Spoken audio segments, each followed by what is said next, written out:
Hello and good morning to my lecturer and my fellow friends.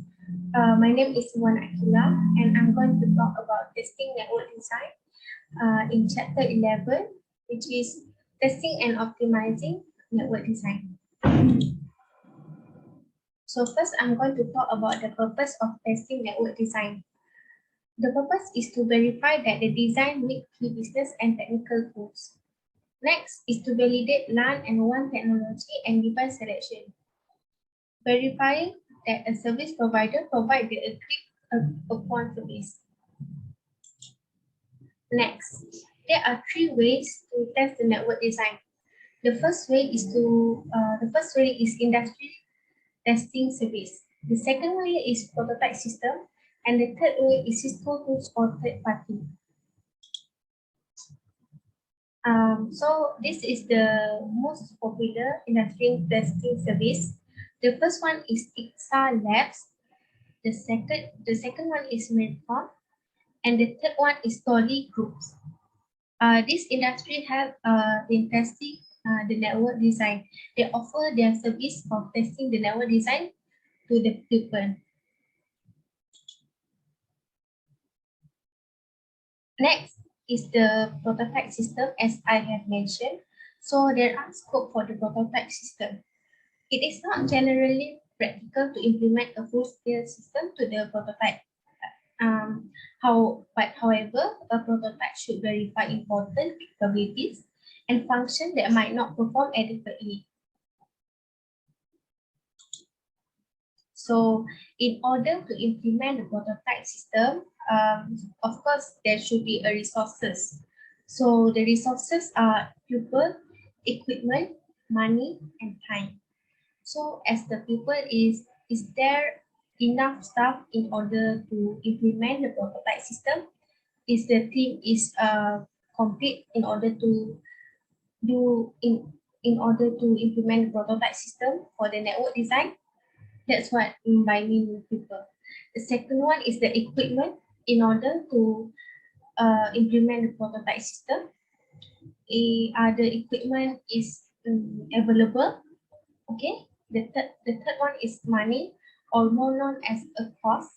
So of course, in order to implement prototype system, it requires some calculation of money and the financial. So it's one of the things that have to consider when implement the prototype system.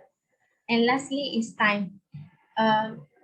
Is the given time in order to implement prototype system is enough? Are the team able to achieve the prototype system in given time? Okay.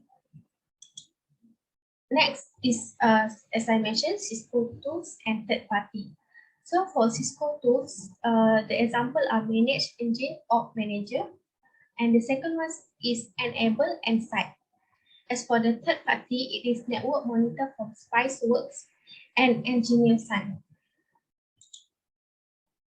So there's a component of a test bank, which is test objective and acceptance criteria, the type of test that will be run, the network equipment and other resources that are required, test scripts, and lastly, the timeline and the milestone for the testing project, developing test objective and acceptance criteria.